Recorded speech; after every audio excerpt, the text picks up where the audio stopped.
Simplesmente copiar o que a Apple faz ou como faz não vai funcionar. Há algo mais, algo difícil de descrever e quase impossível de copiar, que confere a ela um nível tão desproporcional de influência no mercado. O exemplo começa a provar que as pessoas não compram o que você faz, mas por que você o faz. A capacidade da Apple de criar produtos tão inovadores de forma consistente e inspirar uma fidelidade tão espantosa não tem a ver apenas com o que eles fazem. O problema é que organizações usam recursos e benefícios tangíveis para construir um argumento racional de por que sua companhia, produto ou ideia é melhor do que os outros. Algumas vezes, essas comparações são feitas de modo explícito. Em outras, usam-se analogias ou metáforas, mas o efeito é o mesmo. Companhias tentam nos vender o que elas fazem, mas nós compramos por que elas o fazem. É a isso que me refiro quando digo que elas se comunicam de fora para dentro. Elas lideram com o que e como. Quando se comunica de dentro para fora, porém, o porquê é oferecido como um motivo para a compra.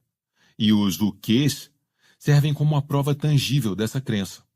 As coisas que podemos apontar para racionalizar ou explicar as razões de sermos atraídos para um produto, uma companhia ou uma ideia, e não para outros. O que as companhias fazem são fatores externos, mas por que fazem é algo mais profundo. Em termos práticos, não há nada de especial na Apple. Trata-se de uma companhia como qualquer outra. Não existe uma real diferença entre a Apple e qualquer uma de suas concorrentes. Dell, HP, Gateway, Toshiba. Escolha uma, não importa. Todas são estruturas corporativas. É tudo o que uma companhia é, uma estrutura. Todas fabricam computadores. Todas têm alguns sistemas que funcionam e outros que não. Todas têm igual acesso ao mesmo talento, aos mesmos recursos, às mesmas agências, aos mesmos consultores e à mesma mídia. Todas têm alguns bons gestores, alguns bons designers e engenheiros inteligentes. Todas fazem alguns produtos que funcionam bem e outros que não. Mesmo a Apple. Por que, então, a Apple tem um nível de sucesso tão desproporcional? Porque eles são mais inovadores? Porque são consistentemente mais lucrativos? E como conseguem uma legião de seguidores cuja fidelidade parece a de uma seita? Algo que muito poucas companhias são capazes de alcançar. As pessoas são atraídas pelo propósito. Essa é a razão pela qual a Apple adquiriu um nível notável de flexibilidade. Está evidente que as pessoas se sentem confortáveis ao comprar um computador da Apple. Mas também se sentem perfeitamente confortáveis comprando dela um iPod, um iPhone ou um Apple TV. Consumidores e investidores estão completamente à vontade com o fato de a Apple oferecer tantos produtos diferentes em tantas categorias diferentes. Não é o que a Apple faz que a diferencia, é por que ela o faz. Seus produtos dão vida à sua causa. Não sou imprudente a ponto de sugerir que seus produtos não importam. Claro que importam. Mas o motivo pelo qual importam é o contrário do que diz a sabedoria tradicional. Os produtos em si mesmos não são a razão de a Apple ser considerada superior. Seus produtos, o que a Apple faz, servem de prova tangível daquilo em que a companhia acredita. É essa clara correlação entre o que eles fazem e por que o fazem que a leva a se destacar. É o motivo pelo qual percebemos a Apple como uma marca autêntica. Tudo o que eles fazem funciona para demonstrar seu porquê, ou de desafiar o status quo. Quaisquer que sejam os produtos que fabricam ou a atividade em que operam, está sempre claro que a Apple pensa diferente. Quando a Apple lançou o Macintosh, um sistema operacional baseado em uma interface gráfica para o usuário, não em uma linguagem complicada de computador, ela estava desafiando o modo como os computadores funcionavam na época. Mais do que isso, enquanto a maioria das companhias de tecnologia via sua maior oportunidade de marketing no mercado corporativo, a Apple quis dar ao indivíduo sentado em casa o mesmo poder de qualquer companhia. O porquê de a Apple desafiar o status quo e empoderar o indivíduo é um padrão que se repete em tudo o que eles dizem e fazem. Ele ganha vida em seu iPod e ainda mais no iTunes, Um serviço que desafiou o status quo do modelo de distribuição da indústria fonográfica e era mais adequado ao modo como indivíduos consumiam música. A indústria fonográfica estava organizada em torno de vender discos, um modelo que evoluiu durante uma época na qual ouvir música era uma atividade que geralmente fazíamos em casa. A Sony mudou isso em 1979, quando introduziu o Walkman. Mas até o Walkman, e mais tarde o Discman, era limitado ao número de fitas cassete ou CDs que se podia carregar. O desenvolvimento do formato de música MP3 mudou tudo isso. A compressão digital permitia que uma quantidade muito grande de canções fossem armazenadas em dispositivos musicais relativamente baratos e portáteis. O fato de podermos sair de casa com apenas um dispositivo, fácil de carregar, transformou a música em algo que se ouvia fora de casa. E o tocador de MP3 não mudou somente onde ouvíamos música. Transformou também uma cultura de coleção de álbuns em uma cultura de coleção de canções. Enquanto a indústria fonográfica ainda estava ocupada tentando nos vender álbuns, um modelo que não era mais compatível com o comportamento do consumidor, a Apple introduziu seu iPod, oferecendo 1000 canções em seu bolso. Com o iPod e o iTunes, a Apple fez um trabalho muito melhor em divulgar o valor do MP3 e do tocador de MP3 no que diz respeito à maneira como vivíamos. Sua publicidade não apresentava descrições exaustivas dos detalhes do produto. Não era sobre eles, era sobre nós. E nós compreendemos por que o queríamos. A Apple não inventou o formato MP3, nem a tecnologia que daria origem ao iPod. No entanto, divide com os seus reais inventores o crédito por ter transformado a indústria fonográfica. O tocador de música portátil, com um disco rígido de muitos gigabytes, foi inventado pela Creative Technology Limitada, uma companhia com base em Singapura, que ganhou proeminência ao desenvolver a tecnologia de áudio Sound Blaster, que permite que PCs domésticos tenham som. Na verdade, a Apple só introduziu o iPod 22 meses depois da entrada da Creative no mercado. Apenas esse detalhe já põe em xeque a suposição de que o primeiro a surgir com uma ideia sempre leva vantagem. Considerando sua história no ramo de som digital, a Creative era mais qualificada do que a Apple para introduzir um produto de música digital. O problema é que eles anunciaram seu produto como um tocador de MP3 com 5 GB. Essa é exatamente a mesma mensagem da Apple com seu 1000 canções em seu bolso. A diferença é que a Creative nos dizia o que era seu produto, e a Apple nos dizia por que precisávamos dele. Só depois, uma vez que já havíamos decidido que tínhamos que ter um iPod, é que o que passou a importar. E escolhíamos a versão com 5 GB, 10 GB e assim por diante. Ou seja, os detalhes tangíveis que provavam que poderíamos ter 1000 canções em nosso bolso. Nossa decisão começou com o porquê, assim como a oferta da Apple. Quantos de nós podem dizer com certeza que um iPod é de fato melhor do que um Zen da Creative? iPods, por exemplo, ainda têm os problemas da duração e da substituição da bateria. Elas costumam morrer. Talvez um Zen seja melhor. Mas a verdade é que não nos importamos se é melhor ou não. E é a clareza da Apple quanto ao porquê que lhe confere uma capacidade tão notável de inovar, não raro competindo com companhias que parecem até mais bem qualificadas do que ela, e de ter sucesso em atividades que estão fora de seu core business, isto é, seu negócio principal. Não se pode dizer o mesmo de companhias com uma noção confusa do porquê. Quando uma organização se define de acordo com o que ela faz, isso é tudo que ela sempre será capaz de fazer. As concorrentes da Apple, tendo se definido com seus produtos ou serviços, e qualquer que seja sua proposta de valor diferenciada, não terão a mesma liberdade que ela. A Gateway, por exemplo, começou vendendo aparelhos de TV com tela plana em 2003. Como já fabricava... Obrigado por escutar a Top Audiolivros. Espero que você esteja aprendendo muito com este incrível best-seller. Talvez você simplesmente não se lembre os principais ensinamentos do livro. Vivemos na correria do dia a dia e muitas vezes perdemos o foco. Agora, imagine se um livro como este pudesse ser compactado em uma única página com gráficos e ilustrações com os principais ensinamentos, apresentados de uma maneira fácil de digerir e entender. Você poderá absorver os principais insights do livro inteiro, em um período de 3 a 5 minutos. Apresentamos o melhor hack de leitura já criado, e comprovado cientificamente, para ajudá-lo a memorizar mais ensinamentos em menos tempo. O nosso material está hospedado na Hotmart, plataforma que é referência mundial na venda de produtos digitais. A Hotmart garante um pagamento seguro e garantia de 7 dias, ou seja, se você não gostar do material, receberá seu dinheiro de volta. Atenção! Vamos liberar um bônus especial para você que está escutando pelas nossas plataformas de audiobook. Preparamos um cupom com 50% de desconto na compra do pacote completo. Na hora do pagamento digite tudo junto, o top desconto 50, e receba na hora o seu desconto.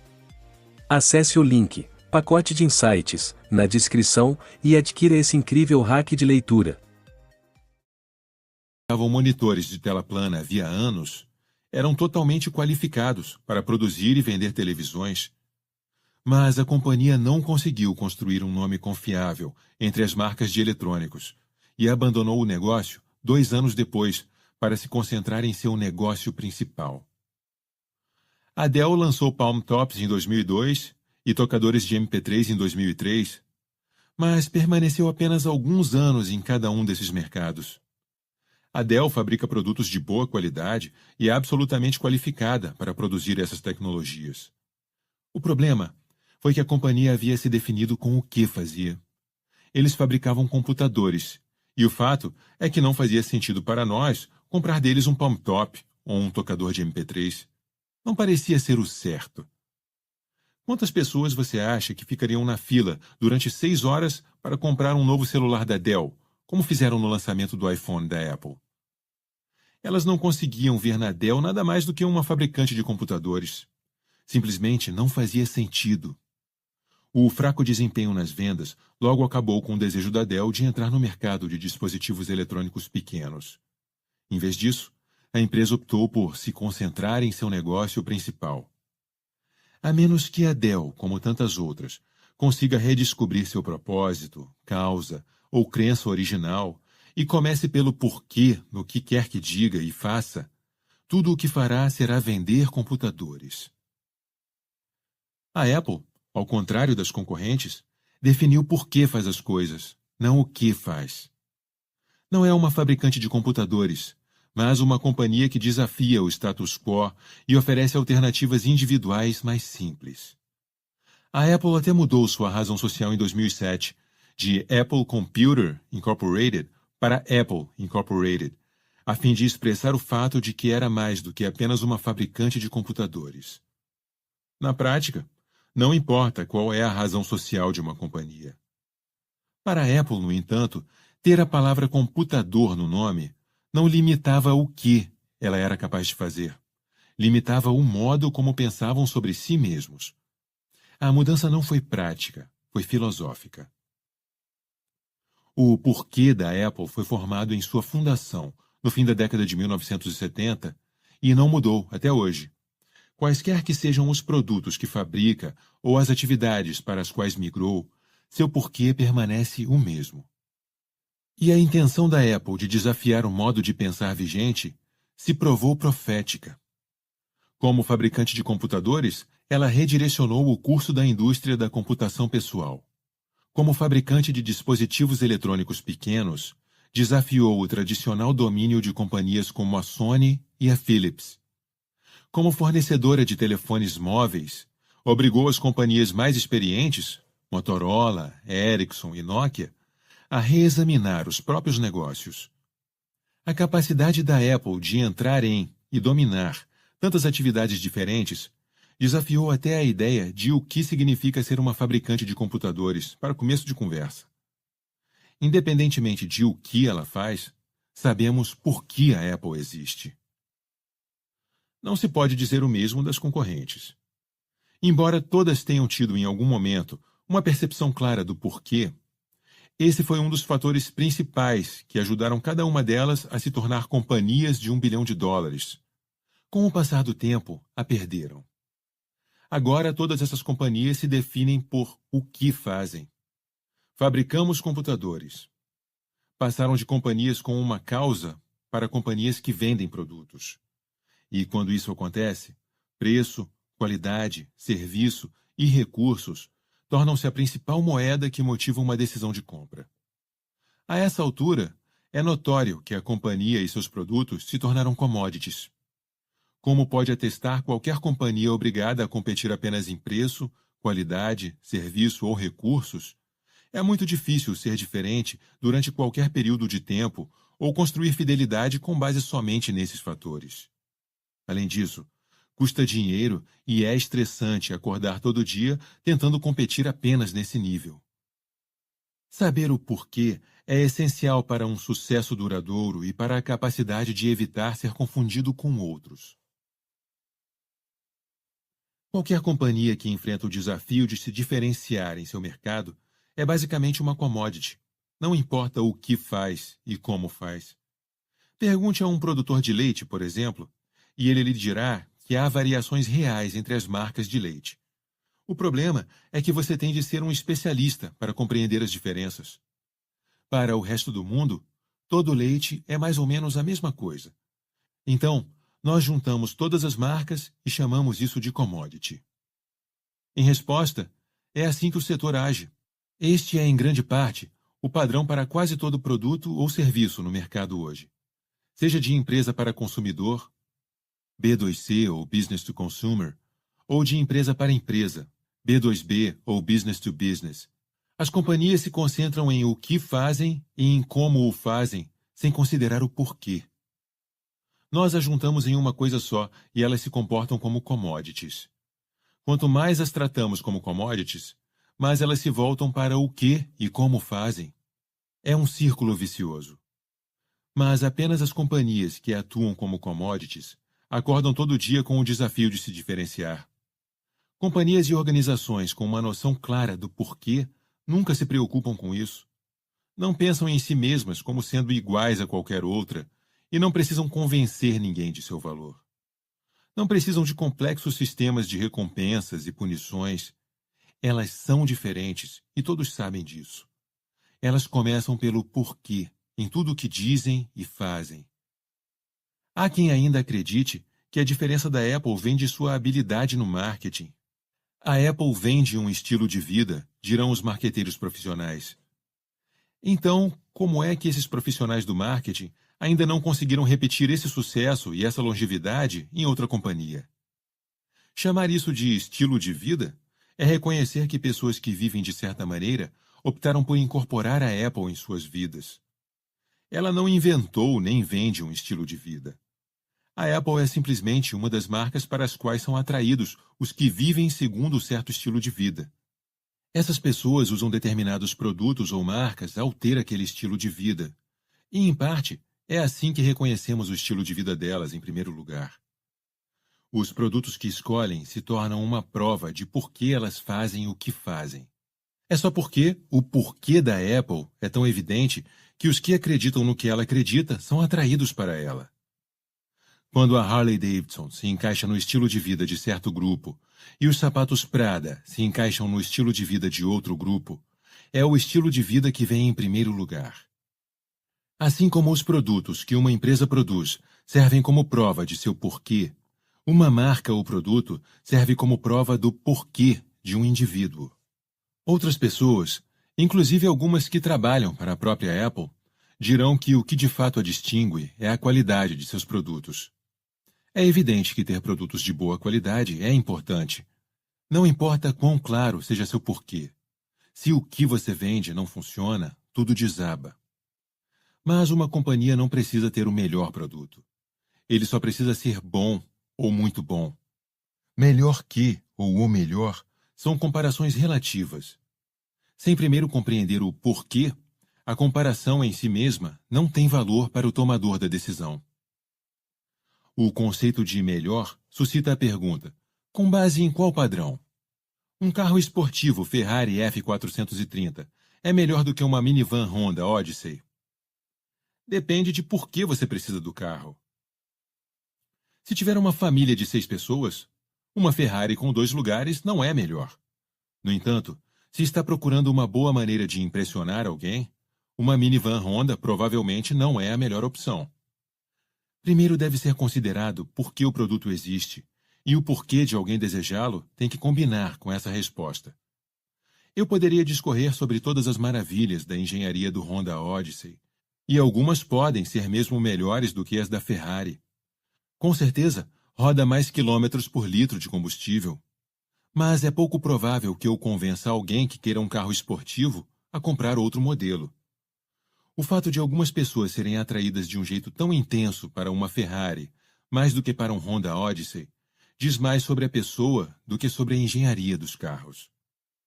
A engenharia, por exemplo, seria apenas um dos pontos que um amante da Ferrari apontaria para demonstrar o que ele sente em relação ao carro. A obstinada defesa da superioridade da Ferrari, feita por alguém cuja personalidade o deixa predisposto a favor dos recursos e benefícios dessa marca, não tem como ser uma conversa objetiva. Por que você acha que a maioria das pessoas que compram Ferraris está disposta a pagar mais para que seja vermelha, ao passo que a maioria das que compram Hondas Odyssey provavelmente não se importa muito com a cor?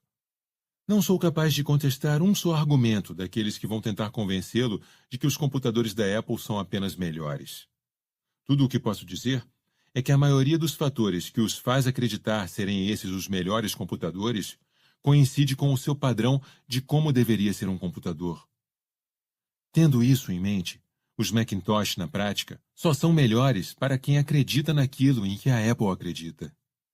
Essas pessoas que compartilham o porquê da Apple acreditam que os produtos da companhia são objetivamente melhores, e qualquer tentativa de convencê-los do contrário é inútil. Mesmo tendo em mãos parâmetros objetivos, todo argumento quanto a qual é melhor ou pior, sem estabelecer primeiro um critério, não levará a nada mais que um debate.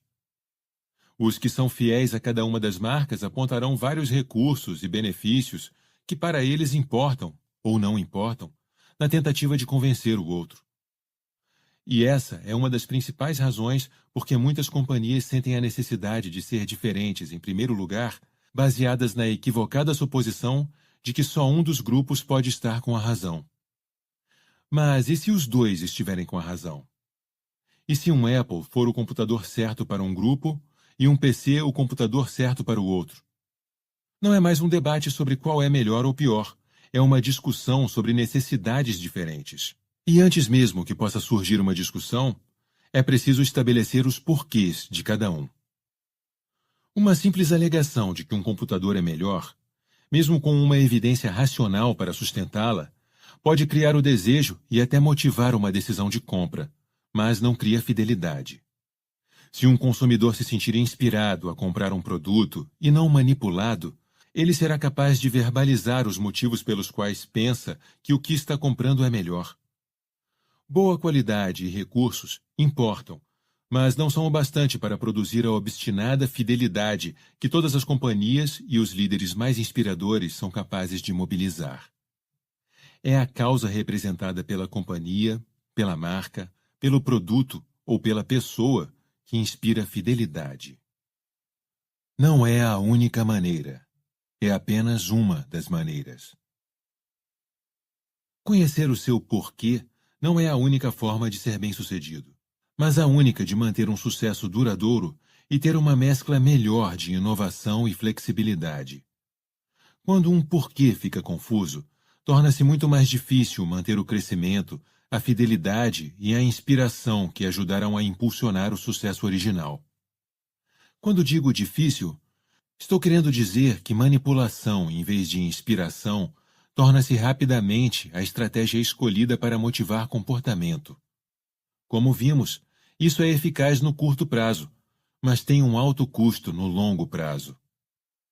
Considere o clássico caso que se estuda nas faculdades de administração americanas, o das ferrovias. No fim da década de 1800, as companhias ferroviárias eram as maiores empresas do país. Tendo alcançado sucesso tão monumental, até mudando a paisagem dos Estados Unidos, Relembrar o porquê deixou de ser importante para elas. Em vez disso, ficaram obcecadas com o que faziam. Estavam no negócio ferroviário. Esse estreitamento de perspectiva influenciou seu processo de tomada de decisões. Elas investiram todo o dinheiro em trilhos, dormentes e motores. Porém, no início do século XX, uma nova tecnologia foi introduzida, o avião. E todas aquelas grandes companhias ferroviárias acabaram saindo do negócio. E se tivessem se definido no negócio do transporte de massas? Talvez seu comportamento tivesse sido diferente. Talvez vissem oportunidades que, de outra forma, teriam deixado passar. Talvez fossem hoje os donos de todas as linhas aéreas. A comparação levanta a questão da possibilidade de sobrevivência no longo prazo de muitas outras companhias que definiram a si mesmas e as suas atividades por o que faziam. Elas têm feito isso da mesma forma durante tanto tempo que sua capacidade de vencer uma nova tecnologia ou enxergar uma nova perspectiva tornou-se uma tarefa assustadora. A história das ferrovias guarda estranhas semelhanças com o caso da indústria fonográfica já mencionado. Este é outro setor que não fez um bom trabalho ao adaptar seu modelo de negócio para que fosse compatível com a mudança de comportamento deslanchada por uma nova tecnologia. Mas outros ramos, cujos modelos de negócio evoluíram em uma outra época, apresentaram rupturas semelhantes. Os jornais, as indústrias de publicidade e a da televisão, para mencionar apenas 3. Essas são as ferrovias da atualidade, que lutam para definir seu valor enquanto observam os clientes se voltarem para companhias de outros setores a fim de satisfazer suas necessidades. Talvez se as gravadoras possuíssem uma noção mais clara do porquê, teriam visto a oportunidade de inventar um equivalente ao iTunes, em vez de deixar isso para uma aguerrida companhia de computadores. Em todos os casos, retornar ao propósito, causa ou crença inicial vai ajudar esses setores a se adaptar. Em vez de perguntar o que deveríamos fazer para competir, as perguntas devem ser: por que começamos a fazer o que estamos fazendo e o que podemos fazer para reviver nossa causa, considerando todas as tecnologias e oportunidades de mercado disponíveis hoje em dia. Mas não leve em conta o que eu digo. Nada disso é opinião minha. Tudo está firmemente fundamentado nos princípios da biologia. Capítulo 4. Não é opinião, é biologia. Os snitches barriga de estrela tinham barriga estrelada. Os snitches barriga lisa, na deles não tinham nada. A estrela não era grande, na verdade, era pequena. Talvez você pense que assim não valia a pena. Então, bem depressa, Sylvester Macaco Feijão montou uma máquina que não era simples não, e disse: quer estrelas como um snitch barriga de estrela? Meus amigos, podem tê-las por $3 cada. Nessa história de 1961 sobre os snitches, o Dr. Seuss nos apresentou a 2 grupos de snitches. Um com estrelas na barriga e outro sem.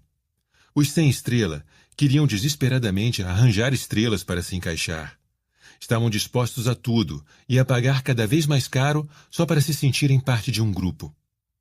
No entanto, apenas Sylvester Macaco Feijão, a criatura cuja máquina punha estrelas na barriga, lucrou com o desejo dos snitches de se encaixar. Como com tantas coisas, a explicação do Dr. Seuss foi ótima. Os snitches representam uma necessidade humana muito básica, a de pertencimento.